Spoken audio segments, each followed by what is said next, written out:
지구 대회의 하이라이트라고 할 수 있는 특별 강연의 시간입니다. 우리 지구는 매년 로타리안의 시각으로 시대를 반영하는 훌륭한 연사들을 초청해 왔습니다. 이번 지구 대회도 특별한 연사를 모셨습니다. 대한민국의 경제학자이자 정치인 겸 정치 디렉터로 잘 알려져 있는 김종인 대한발전 전략연구원 이사장님을 모셨습니다. 김종인 이사장님께서는 제24대 보건사회부 장관과 청와대 경제수석, 5선 국회의원 등을 지내셨으며 더불어민주당과 국민의힘 등 양당 모두에서 비상대책위원장으로 활동하며 성공적인 정권 창출하셨던 원로 정치인으로서 한국 정치사의 살아있는 증인으로 통하는 분입니다. 오늘 제63년차 지구대회에서 급변하는 국내외 정세와 대한민국의 미래를 연재로 약 50분간 걸쳐 강연을 해주시겠습니다. 여러분, 김종인 이사장님을 큰 박수로 환영해 주시기 바랍니다. 어서 오십시오.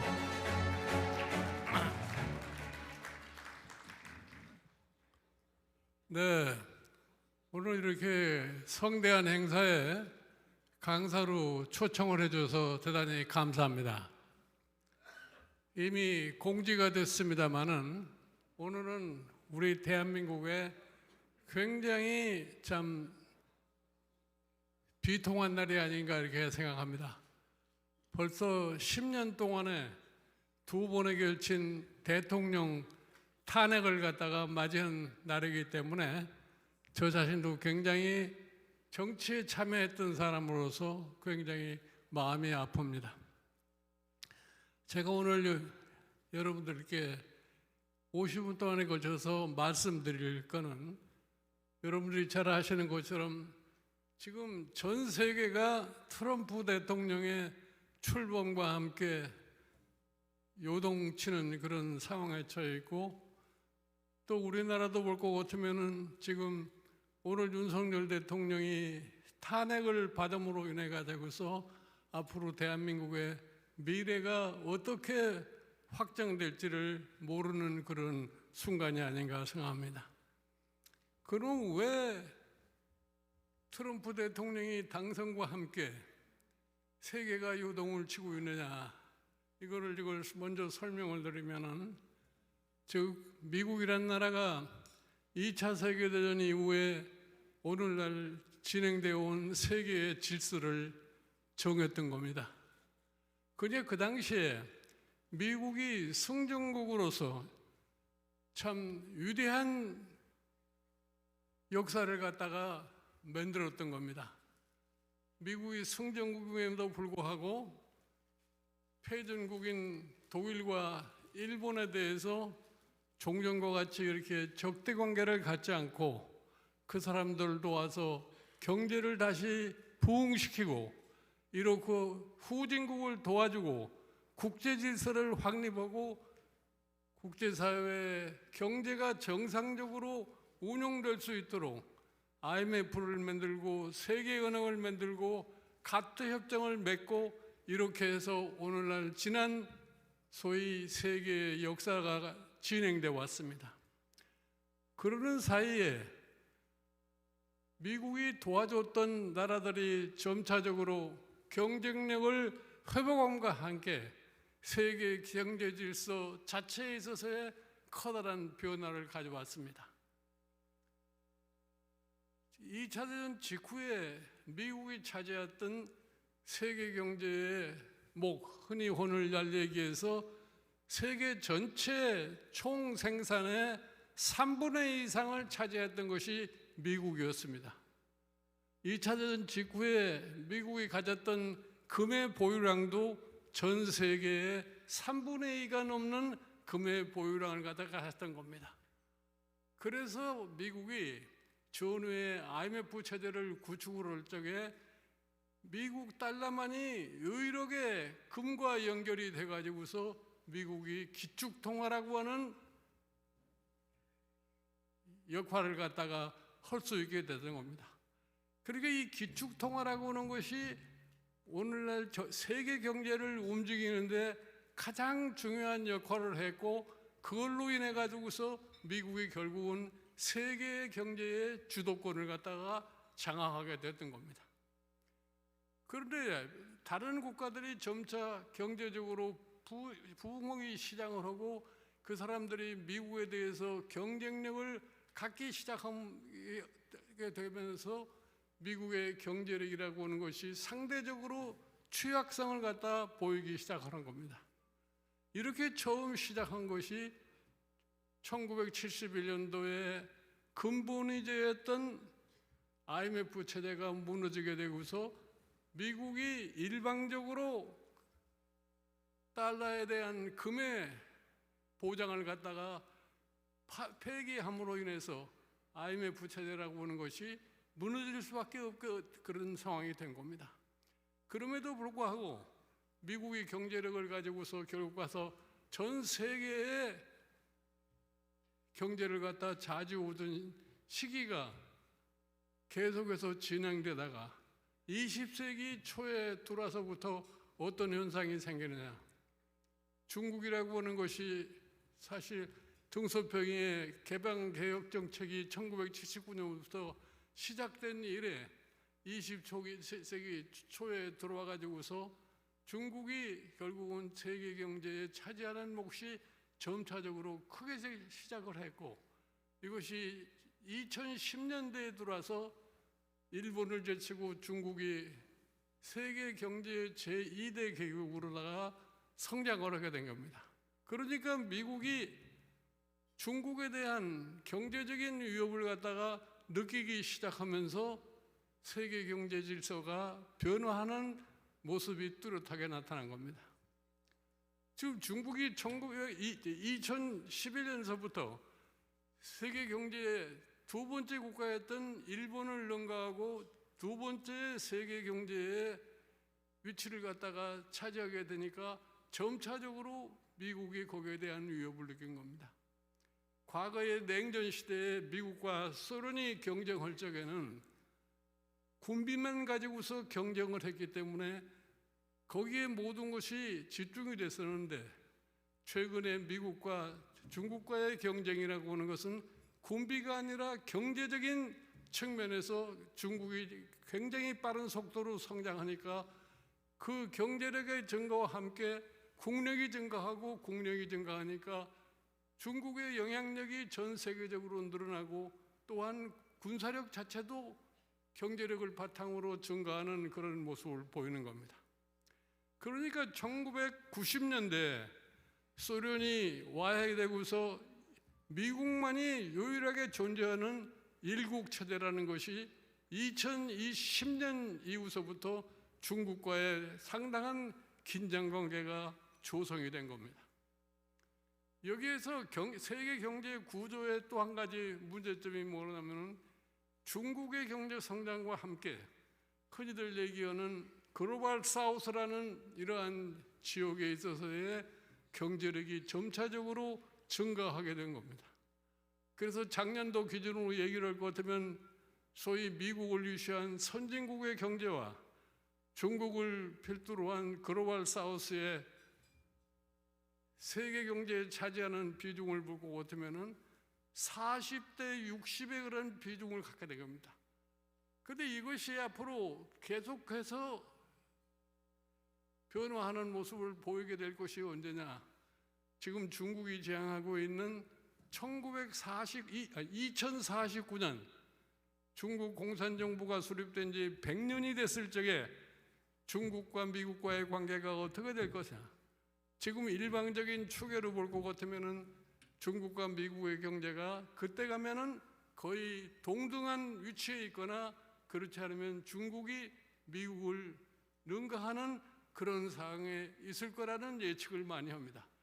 이것이 오늘날 미국에 주는 커다란 압박감입니다. 그 예를 들어서 지금 트럼프 대통령 같은 사람은 미국을 다시 옛날의 영광을 다시 찾아주자 이렇게 얘기를 하는데, 그 영광이 언제의 영광이냐 이러냐면 1945년을 기준으로 해가지고서 미국이 세계 GDP의 65% 이상을 차지할 때의 그 영광을 한번 재현해보자 이런 얘기인데, 지금 현재 미국의 세계 GDP에 차지하는 비중은 약 25%가 조금 넘는 그런 수준에 있습니다. 여러분들이 최근에 뉴스를 통해서 잘 아시다시피 소위 말하는 브릭스라고 하는 이러한 경제 블록이 있습니다. 중국, 소련, 러시아, 남아프리카, 브라질, 인도 이런 소위 브릭스라는 국가에 최근에 아랍 국가 몇 개 국가, 동남아시아 몇 개 국가 합한 겁니다. 이 브릭스가 지금 생산하는 전 세계의 비중이 얼마냐 할 것 같으면은 약 32조 달러가 됩니다. 그런데 미국이 지금 생산하고 있는 GDP의 규모라고 하는 것이 29조 정도 됩니다. 그러니까 브릭스의 생산 규모가 미국의 생산 규모를 능가하기 때문에 브릭스 내부에 거래하는 소위 통상관계에서 볼 것 같으면은 이제는 그 내부의 거래에서 달러, 기축통화인 달러가 주요 역할을 하는 것이 아니라 중국의 위안화가 상당한 역할을 하는 겁니다. 즉 그동안에 사우디와 중국과에 있어서의 소위 오일 거래에 있어서 위안화 결제가 가능해지고 우크라이나 전쟁 이후에 수론의 가스와 석유가 중국과 거래되면서 위안화의 거래가 시작되는 겁니다. 그러니까 미국이 어떠한 위협을 느끼게 되느냐? 미국의 기축통화라고 하는 것이 위협을 받는 그런 상황에 오지 않겠느냐 이런 얘기입니다. 그래서 사실은 지금 엊그저께 트럼프 대통령이 소위 포괄적인 관세 정책을 발표했는데 그 관세 자체가 목적이 아니라 제가 보기에는 미국의 기축통화를 유지하기 위한 각국에 대한 압력 요인으로 작용하지 않나 이렇게 생각합니다. 그런데 한 가지 우리가 여기에서 짚고 넘어야 할 게 뭐냐? 세상이 그만큼 변했다는 겁니다. 다시 말해서 세계가 변하는 건데, 그런데 지금 미국의 트럼프 대통령이 추구하는 정책이라는 것이 그러면 과연 현 시국에 맞는 정책을 하고 있느냐? 제가 보기에는 시대의 흐름에 좀 뒤떨어져 있는 정책을 하지 않나 생각을 합니다. 잘 아시다시피 1890년대에 미국의 맥클린이라고 하는 대통령이 있었습니다. 그때도 지금 트럼프와 똑같이 관세 정책을 가지고서 상대 국가를 갖다가 제압해 보자고 하는 노력을 했습니다마는 종국에 가서는 결국 가서 즉 상호 관세 인하라고 하는 형태로 갈 수밖에 없었던 겁니다. 그 당시에 사실 맥클린 대통령이라는 사람이 미국으로서는 처음으로 제국주의적인 정책을 했습니다. 이렇게 해서 당시에 스페인과 전쟁을 해서 필리핀을 식민지로 만들고 괌이나 페토리코 같은 나라를 갖다가 미국의 속령으로 만들었습니다.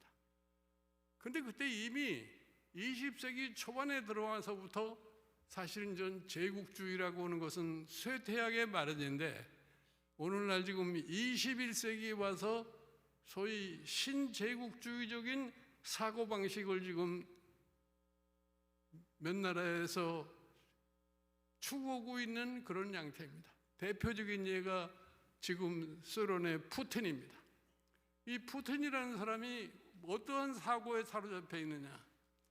이 푸틴이라는 사람은 과거 제적 러시아 때의 영광, 소련 시대에 있어서의 슈퍼파워로서의 영광, 이거를 자기가 재현 한번 해보겠다고 하는 이런 망상에 사로잡혔기 때문에 결국 가서 우크라이나 전쟁을 갖다 일으키게 됐고 그것이 지금 3년 가까이 진행되고 있습니다. 또 이러한 소위 사고방식, 옛날의 영광을 그리워하던 이런 정치, 이게 바로 영국의 보리스 존슨 같은 전 수상이 EU 탈퇴를 할 것 같으면 영국 과거의 대영 제국의 영광을 실현할 수 있겠다 하는 이런 생각입니다. 지금 트럼프 대통령도 2차 대전 이후에 미국이 향유했던 그러한 유대성을 한번 다시 재현해 보겠다. 그러나 현실적으로 세계가 그거를 갖다가 용납하지를 않습니다. 그러니까 실질적으로 내면적으로 지금 트럼프가 추구하는 정책이라는 것은 미국이 어떠한 형태를 거치든 간에 미국 달러의 기축통화의 역할이라는 것은 계속 지속해야 되겠다. 그러기 위해서 트럼프가 위협적으로 얘기하는 것이 뭐냐면 브릭스 국가들이 만약에 달러를 인정하지 않고 내부적으로 새로운 소위 통화를 거래 수단으로 쓸 것 같으면 뭐 관세를 250%까지 부과하겠다고는 이런 엄포를 놓고 있는 겁니다. 그럼 과연 트럼프의 이 관세 정책이라는 것이 트럼프가 얘기하는 대로 미국 경제에 좋은 영향을 미칠 것이냐?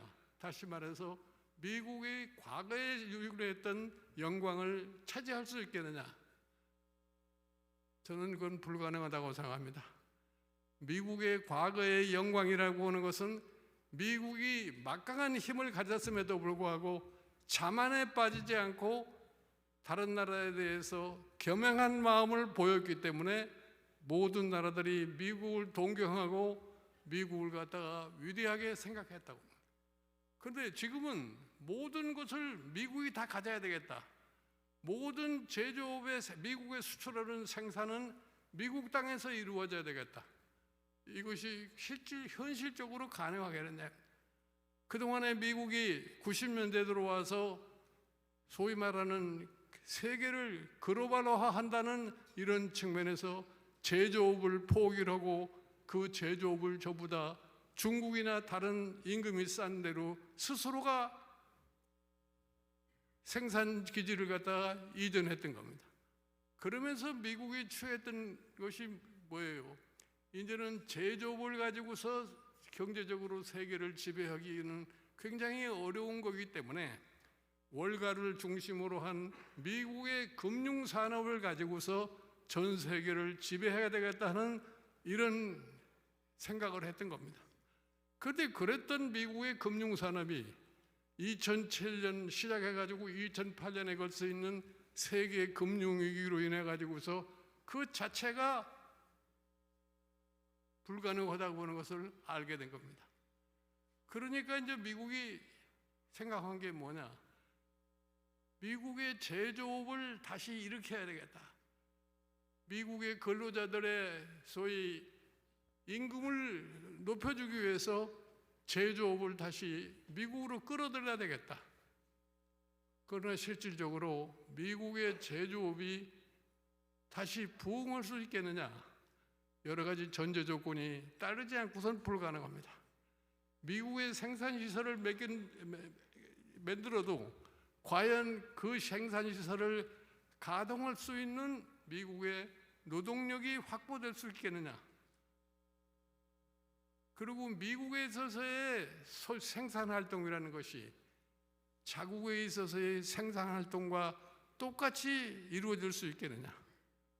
이런 것을 여러 가지로 생각해 볼 때 결국 가서 미국 경제에 부담만 더 추가를 하는 것이지 미국 경제에 별로 도움이 되지 않는다는 것이 경제학을 전공하는 사람들의 보편적인 견해입니다. 그런데 이렇게 세계가 변하고 있고 소위 말하는 이 관세 정책으로 인해 가지고서 미국과 지금 그 관세 정책에 직접적으로 영향을 받는 나라들이 앞으로 몇 년 동안에 관세에 관한 소위 협약을 어떻게 할 거냐 하는 것은 우리가 더 지켜봐야 할 그런 과제입니다. 그런데 여기에서 우리가 그냥 적당히 넘어갈 수 없는 것이 뭐냐면은 이 중국이라고 하는 이 나라가 과연 앞으로 어떻게 경제를 이끌어갈 것이냐 하는 것에 대해서 우리가 참 인접국으로서 관심을 갖지 않을 수가 없습니다. 미국이 지금 중국의 기술 개발을 갖다가 제재하기 위해서 중국의 기술 봉쇄를 한다고 얘기를 하고 있습니다. 저는 이 자본주의 발전에 여러 가지 과정을 놓고 봤을 적에 과연 그게 성공할 수 있겠느냐? 과거 18세기에 영국이 제일 먼저 산업혁명을 해가지고서 후발 국가인 독일이나 미국에 비해서 기술 수준이 굉장히 높은데 그 사람들이 영국의 기술을 적당히 모방을 해가지고서 물건을 만드니까 영국 사람들이 어떤 조치를 취했냐 할 것 같으면 당시에 기술 봉쇄를 했습니다. 기술 봉쇄를 하니까 후발 국가인 독일이나 미국 같은 나라가 살기 위해서 무엇을 해야 되느냐? 자기네들이 살기 위해서 자기네들이 더 노력을 해서 새로운 기술을 개발하고 그 새로운 기술이 개발과 동시에 미국의 영국서 생산하는 상품보다 더 우수한 상품을 만들게 된 겁니다. 이것이 우리가 흔히 얘기하던 메이드 인 저머니의 탄생입니다. 오늘날 우리가 중국을 보면은 미국이 지금 지난 근 10년 가까이 중국의 기술 봉쇄를 하고 있습니다. 그러나 중국의 경제는 꾸준히 발전하고 있고 최근에 AI와 관련해서 딥시크라고 하는 소위 AI 회사가 나오니까 미국이 또 깜짝 놀란 겁니다. 저 사람들이 어떻게 저런 것을 갖다가 만들 수 있겠느냐? 저는 경제를 공부하면서 이런 거를 많이 봤습니다. 제가 우리나라에 걱정하는 얘기가 대한민국이 지금 가장 큰 문제가 뭐냐면은 인구는 감소하고 출산율은 점차적으로 내려가 있어가지고 세계에서 가장 적은 출산율에 결국은 노인 인구만 많아지고 이렇게 해서 나라가 앞으로 정상적으로 갈 수 있겠느냐? 사실 여러분들이 오늘날 대한민국이 가장 최빈국으로 출발을 해가지고서 참 선진국이 되고 민주주의를 갖다가 일으켰다고 보는 것을 세계에 자랑하고 지금 살고 있습니다. 그러나 이와 같은 것이 과연 지속이 될 수 있겠느냐 하는 것을 우리가 냉정하게 한번 생각해 볼 필요가 있습니다. 저는 중국 사람들이 오늘날 인구 14억을 가지고서 세계 경제의 소위 선두 자리를 차지하려고 노력하는 배경이라고 하는 것은 중국의 수천 년에 달하는 문화의 힘에 있다고 저는 생각을 합니다. 유명한 경제학자 알프레드 마샬이 뭐라고 얘기했냐면 이런 얘기를 했어요. 사람과 문화가 있는 나라는 경제의 발전에 제한이 없다 이런 얘기를 합니다. 그러니까 우리가 한번 냉정하게 생각해 볼 거예요.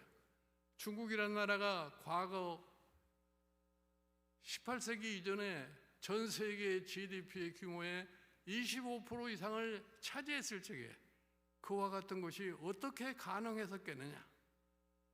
그때 중국의 문화가 뭐를 창출했느냐? 여러분들 대만에 여행 가시면은 대만에 국립박물관이 있습니다. 그 국립박물관을 갖다가 제대로 보려고 할 것 같으면 한 석 달 정도 박물관 견학을 해야 됩니다. 그 박물관 견학을 갖다가 해보면은 중국이 지금서부터 수천 년 전에 어떠한 문화를 갖고 어떠한 기술을 가졌다는 것을 우리가 뚜렷하게 볼 수가 있습니다. 제가 보기에는 이것이 오늘날 중국이 세계 경제에서 위치를 점점 회복해가는 원동력이 되지 않나 이렇게 생각합니다. 제가 우리나라와 중국을 갖다 비교해 보면은 지난 10년 동안을 우리와 중국과 한번 비교를 여러분들 해보십시오. 2015년에 시진핑이 뭐라고 얘기를 했냐면은 중국 제조 2025년이라는 얘기를 했습니다. 즉 금년이 2025년 마지막 해인데 2025년에 중국의 제조업의 경쟁력이 얼마만큼 향상될 거냐? 처음에 책정하기를 뭐냐면 2025년까지 대한민국, 한국의 제조업의 경쟁력을 능가하겠다는 것이 중국의 목표예요. 그러고서 2029년 30년대까지 일본과 독일의 제조업의 경쟁력을 자기네들이 따라잡겠다. 이것이 그 사람들의 목표입니다. 그런데 최근에 나타나는 현상을 보고 같으면은 그와 같은 목표가 70~80% 정도 달성이 되지 않았나 생각합니다. 여러분들 잘 아시다시피 지금 우리나라의 중소제조업의 경쟁력은 중국에 이미 추월당하고 있는 그러한 실정입니다. 그러니까 그 나라가 10년 동안에 정부가 엄청나게 노력을 해가지고서 사실 미국과의 기술 격차를 줄이는 사이에 우리 대한민국은 뭘 했느냐? 대한민국 정치는 과연 그런 것에 대한 관심을 갖고 했었느냐? 우리 정치는 좌우로 나눠서 서로 이념 대립만 했지 실질적인 국가 발전을 위해서 기여한 바가 아무것도 없습니다. 여러분들이 일반적으로 생각할 적에 정치가 제대로 되지 않으면은 어느 나라에서나 그 경제도 제대로 이루어지질 않습니다. 최근 여러분들 일본을 보시면은 왜 일본이 저렇게 됐느냐 한번 상상해 볼 필요가 있어요. 일본이라는 나라가 잘 아시다시피 1980년대에는 세계를 집어삼킬 것 같은 그런 나라였습니다. 세계 경제 세미나에 어디로 가보면은 그 당시에 모형은 전부 일본이었습니다. 그러던 나라가 1990년대 초반에 들어와서 잠깐 경기 침체에 들어가니까 일본의 관료들이 뭐라고 생각했냐면 이거는 적당히 재정 정책을 잘 투입을 하면 금방 극복할 수 있을 거라고 이렇게 착각을 했어요. 그런데 이렇게 그 일본 구조가 경제의 구조가 그 당시에 이면은 왜곡돼 가지고서 단순한 경기 순환이 아닌 구조적인 문제가 있는데 그거를 제대로 바로잡지 못해서 지금 일본이 그 이후로 30년 흔히들 얘기해서 잃어버린 30년이라고 이렇게 얘기를 합니다. 그 직전에 제가 일본에 잠깐 들려가지고서 1993년도에 오자와 이치로라고 하는 당시에 일본의 정치 거물을 만나서 얘기를 했더니 이분이 날 보고 뭐라고 얘기하냐면은 이 일본의 이 자민당이 변하지 않고 이런 식으로 가면은 일본은 미래가 보이지 않는다고 이렇게 얘기를 했습니다. 그런데 그 사람 말대로 실질적으로 일본의 정치가 변하지 않고 그 이후에 결국 가서 잃어버린 30년이라는 것이 지나간 겁니다. 그런데 그 당시에 1980년도 일본 경제가 한참 왕성할 때, 일본 경제가 아주 피크에 달았을 적에 그때 일본 기업들은 뭐라고 얘기를 했느냐?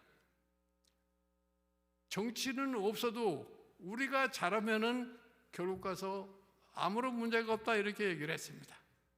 그런데 1990년대 초에 들어와가지고서 일본 경제가 침체에서 헤어나질 못하니까 이 사람들이 어떤 얘기를 하기 시작하느냐? 지도자가 제대로 나타나질 못하니까 일본 경제도 아울러서 제 기능을 못한다고 얘기를 합니다. 그러면 그 원인이 어디에 있느냐? 일본은 벌써 1980년대 초에 어떤 상황에 처했냐면은 저출산의 초고령 사회로 갔습니다. 그런데 그거에 대한 제대로 인식을 못한 것이 일본의 정치인들입니다. 그리고 그것이 무엇에 작용하냐? 일본 경제의 역동성에 적지 않은 영향을 행사해 가지고서 일본 경제가 점점 내려앉기 시작하는 겁니다. 이런 거를 볼 적에 우리는 지금 어떤 상황이느냐? 조금 전에 제가 지난 10년 동안에 정쟁만 했지 정치가 대한민국의 경제사회의 현실에 대해서 제대로 인식을 못하고 새로움을 가져오지 못했다 이런 얘기입니다.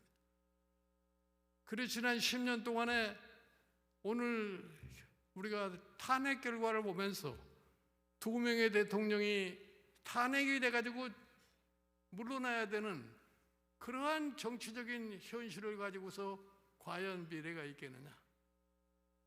저는 이렇게 얘기를 합니다. 오늘날 세계의 소위 경제의 변화, 세계 질서의 변화, 최근 우리가 겪고 있는 우리나라의 정치 상황, 경제 사회 상황, 이런 거를 비교를 해보면 결국은 시대의 흐름에 제대로 적응하지 못하면 어떠한 정책도 성공할 수 없다고 하는 것을 입증하고 있다고 봐요. 지금 사실은 세기가 바뀌고 세계의 모든 영역이 새롭게 형성되고 있는데 과거에 사로잡힌 정책이라고 하는 것이 과연 성공을 할 수 있겠느냐? 그런 점에 대해서 우리가 한번 냉정하게 판단을 하지 않으면 우리의 미래도 가져오기가 힘들다고 이렇게 생각합니다. 저는 오늘 이 대통령 탄핵을 갖다가 보면서 이런 느낌을 가졌습니다. 이제 곧 6월 3일이면은 새로운 대통령을 갖다가 뽑지 않으면 안 되는 그런 상황에 처해 있어요. 그러면 지금 과연 우리나라의 대통령이 되겠다고 생각하는 분들이 과연 얼마만큼 준비를 하고 있었느냐 하는 것을 한번 냉정하게 물어볼 필요가 있어요. 지금 새롭게 이 조기 선거에서 당선된 대통령은 인수위도 거치지 않고 바로 행정부를 이끌어가야 할 그런 책임을 집니다. 그러면 지금 아무런 대책도 없이 아무런 준비도 없이 대통령이 되고 싶어서 대통령에 나와가지고서 결국은 대통령이 당선되면은 과연 국가를 제대로 끌고 갈 수 있을 것이냐? 이거는 우리가 한번 냉정하게 판단해 볼 필요가 있지 않나 이렇게 생각합니다. 그래서 저는 어디 가나 이런 얘기를 합니다. 좀 대통령이 되고 싶은 사람은 내가 이 나라를 위해서 무엇을 어떻게 할 수 있느냐는 거는 비전을 좀 제시를 하고서 대통령이 되어야 되는데 그러한 것을 갖추지 못한 사람이 대통령이 되면은 결국은 본인도 실패할 수밖에 없고 따라서 나라의 모든 상황도 정상적으로 갈 수가 없다고 생각하는 겁니다. 제가 지금 금년에 오늘 탄핵을 받은 윤석열 대통령께서 검찰총장 시절에 제가 지금 현재 국민의힘의 비대위원장을 하면서 2021년 2월 달에 어느 방송과 인터뷰를 하면서 이런 얘기를 했어요. 윤석열 대통령께서, 검찰총장께서 별의 순간을 맞이하는 것 같다. 그런데 그게 말이 시가 됐는지 윤석열 검찰총장이 사임을 하고 국민의힘에서 윤석열 총장을 영입을 해가지고서 대통령 후보를 만들고 결국 가서 대통령에 당선이 된 겁니다. 그런데 결국 가서 그 3년도 채 되지 않아 가지고서 오늘 11시 22분자로다가 전직 대통령으로 추락하고 말았어요. 그러면 그러한 현상이 왜 일어날 수 있겠느냐? 제가 보기에 이것이 단순한 한 정치인의 실패로 얘기를 할 거냐? 그렇지 않으면 이것이 우리나라의 앞으로의 미래에 대해서 어떠한 영향을 미칠 수 있을 것이냐? 이걸 우리가 냉정하게 판단을 해봐야 됩니다. 저는 이런 생각을 했어요. 12월 3일 날 비상계엄이 선포가 됐을 적에 과연 저 비상계엄이라고 하는 것이 이 시대에 맞는 대통령의 결정인가? 여러분들 잘 아시다시피 우리가 지금 퍼캐피타 36,000불이라고 하는 소득을 갖는 선진국입니다. 우리가 그 짧은 기간 동안에 가장 저소득 국가에서 지금 선진국이라고 자랑을 하고 있어요. 그리고 우리가 1987년 오늘날에 헌법을 제정을 해가지고서 지난 37, 8년 동안에 민주주의를 갖다가 그래도 했다고 그래서 세계에 자랑하고 있습니다. 자, 2차 세계대전에 이후에 탄생한 신흥국가로서 선진국을 이룩하고 민주주의를 제대로 한 나라라고 하는 것을 우리가 전 세계에 얘기를 하고 된 것입니다. 그런데 이런 이 국가가 대통령이 계엄을 선포를 함으로써 어떠한 형태가 이루어지느냐? 지난 4개월 동안에 우리 국민들의 생활은 점점 더 어려워지게 됐습니다. 다시 말해서 경제에 주는 타격, 그 다음에 우리나라의 국가에 대한 소위 명예가 세계에서 어떻게 착용되고 있느냐. 제가 얼마 전에 태국이나 이런 필리핀에 가서 관광을 하고서 골프를 치고 온 사람들에게 얘기를 들으면은 옛날에는 한국 돈을 주면은 아주 즐겁게 받았는데 지금은 한국 돈을 주면은 그 돈을 안 받으려고 그런다고 해요. 그만큼 한국의 국격이라고 하는 것이 떨어진 겁니다. 그래서 제가 사실은 늘 강조하는 것이 뭐냐? 경제고 정치고 시대의 변화에 제대로 적응할 수 있는 그러한 노력을 하지 않은 것은 도저히 성공으로 수가 없다고 이렇게 얘기를 하는 겁니다. 저는 지금 트럼프 대통령이 관세 정책을 가지고서 전 세계를 갖다가 놀라게 하고 있는 그러한 실정인데, 저는 트럼프 대통령이라는 사람은 굉장히 플렉시블한 사람이라고 생각을 해요. 역시 사업을 하는 사람이기 때문에 결국 가서 자기에게 또 불이익한 현상이 생길 것 같으면은 정책 자체를 갖다가 뒤엎을 수도 있는 그러한 소양을 가지고 있기 때문에 그 자체에는 너무나 염려할 필요가 없다고 우리가 생각합니다. 그래서 최근에 이제 들은 바에 의하면은 지금 미국이 조금 전에 말씀드리는 기축통화라고 하는 것을 앞으로 참 100년 정도도 더 유지를 하기 위해서 지금 자기 나름대로의 전략을 갖다가 구사한다고 이렇게 봐요. 그러면 그러한 전략이라는 것이 뭐냐? 지금 미국이 달러가 기축통화로 유지를 하려고 그러면은 세계 모든 국가가 달러를 보유하려고 하는 그런 노력을 갖다 해야만이 달러의 기축통화의 지속적인 유지가 가능합니다.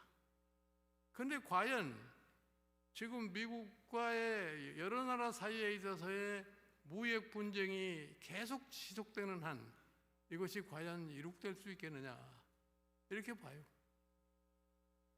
미국의 어느 한 소위 미래를 예측하는 사람이 이런 얘기를 했어요. 지금 미국은 폭풍이 일어나고 있는 그러한 시대에 있다. 그러니까 2020년대에 이것이 지나가고 난 다음에 하나의 정상적인 지도자가 탄생을 해가지고서 미국이 다시 아주 냉정한 생각을 하는 국가로 변할 수가 있다 이런 얘기입니다.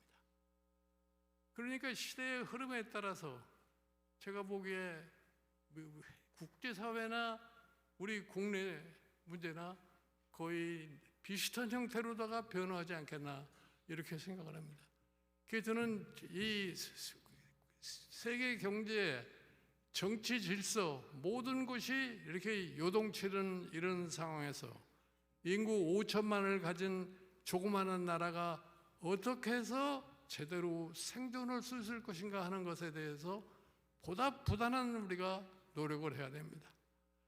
그러기 위해서 지금 우리 다음에 대한민국을 이끌어갈 대통령이 갖춰야 할 그러면 덕목이 뭐야 되겠느냐. 지금 과연 대한민국의 민주주의가 지속적으로 발전할 수 있겠느냐. 제가 보기에는 이번에 이 사태로 인해 가지고서 과연 정당 정치가 정상적으로 갈 수 있을 것이냐, 이게 굉장히 염려하는 바입니다. 예를 들어서 우리가 흔히들 얘기를 해서 자유시장 경제, 민간주도의 자유시장 경제, 여기 계신 분들 대부분들이 아마 민간주도 자유시장 경제를 갖다가 선호하신 분들이라고 저는 생각을 합니다. 그러나 민간주도 자유시장 경제라고 하는 데 있어서도 정부, 국가의 역할이라고 하는 것이 과연 어느 정도 기능을 발휘를 해야지 자유시장 경제 체제라고 하는 것이 정상적으로 돌아갈 것이라고 하는 것을 갖다가 우리가 알아야 됩니다. 저는 최근에 와서 지금 세계 질서가 많이 변화하니까 우리 기업 하시는 분들도 많이 미국으로 가서 투자를 많이 하겠다 이렇게 얘기를 해요. 저는 해외 투자 자체가 뭐 자유시장 경제에서 흔히 있을 수 있는 일이다 이렇게 생각을 합니다.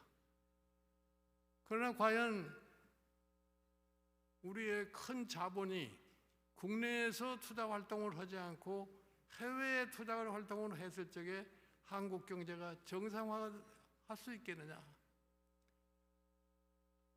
다시 한번 말씀드리면은 지금 여러분들이 잘 보시고 계시는 일본의 경제 상황을 한번 냉정히 보시면 돼요.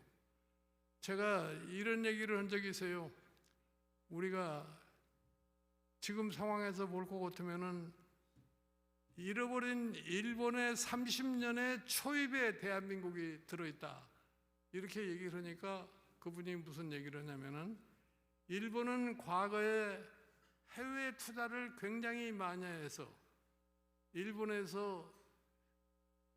다시 유입되는 수입이 GDP의 연 3% 정도 되는데 우리나라는 지금 아주 초저출산율의 초고령 사회로 가는데 과연 대한민국이 지탱할 수 있겠느냐 하는 그런 염려를 하는 얘기를 제가 들었어요. 실질적으로 지금 우리 사회라고 하는 것이 정치가 정신을 바짝 차리고서 우리의 지금 이 사회 경제의 내용을 제대로 파악을 하고 다음 세대를 준비를 하지 않을 것 같으면은 우리가 지금까지 이룩해 놓은 대한민국의 민주사회와 소위 선진국이라고 하는 이거를 과연 감당할 수 있겠느냐 하는 얘기예요. 제가 늘 이런 얘기를 합니다. 대한민국은 수치상으로는 선진국임에 틀림이 없어요. 토탈 GDP 규모나 퍼캐피타 GDP를 따져볼 적에는 선진국만큼 돼 있는데 과연 선진국이 갖추고 있는 그 내용을 우리가 충실하게 갖추고 있느냐, 이거를 따져볼 적에 전혀 그렇지 않다고 봅니다. 제가 보기에는 우리와 같은 이런 사회가 정치가 제대로 이 문제를 해결해 주지 않고서는 과연 지속적인 발전은 불가능하다고 생각을 해요. 그래서 제가 끝으로 강조하고 싶은 것은 소위 시대의 흐름에 따라서 국민의 의식의 변화에 제대로 적응하지 않는 정치라고 하는 것은 결국 가서 성공하지 못하고 결국 가서 정치, 경제 모든 분야에 부정적인 영향을 갖다가 미칠 수밖에 없다고 하는 말씀을 갖다 드리고 싶은 겁니다. 그래서 저는 이렇게 생각을 해요. 지금 우리가 오늘서부터 시작을 해서 2달 안에 새로운 대통령을 뽑아내야 됩니다. 새로운 대통령을 뽑아내야 되는데 과연 지금 여러분들이 잘 알고 계시는 인물들로 놓고 봤을 적에 과연 대한민국의 현실을 제대로 인식을 하고 이 문제를 해결할 수 있는 인물이 누구겠느냐 하는 것을 한번 냉정하게 판단해 보시기를 바라는 겁니다. 이것이 제대로 이루어지지 않으면은 제가 보기에는 대한민국이 지금 금년에 들어와서 초고령 사회에 들어있고 소위 출산율이라는 것은 겨우 0.75% 정도 되는 이러한 현실을 가지고서 앞으로 미래의 전망이라고 하는 것이 결코 좋을 수 없다고 하는 것을 말씀을 드리면서 다 새로운 소위 지도자의 탄생에 보다 더 냉정한 판단을 가지고서 지도자를 선택해 주시자는 이런 당부의 말씀을 드리면서 제가 강의를 마치겠습니다. 네, 김종인 이사장님 대단히 감사합니다. 네, 다시 한번 김종인 이사장님께 큰 박수를 부탁드립니다. 열정적인 강연을 해주신 김종인 이사장님 대단히 감사합니다.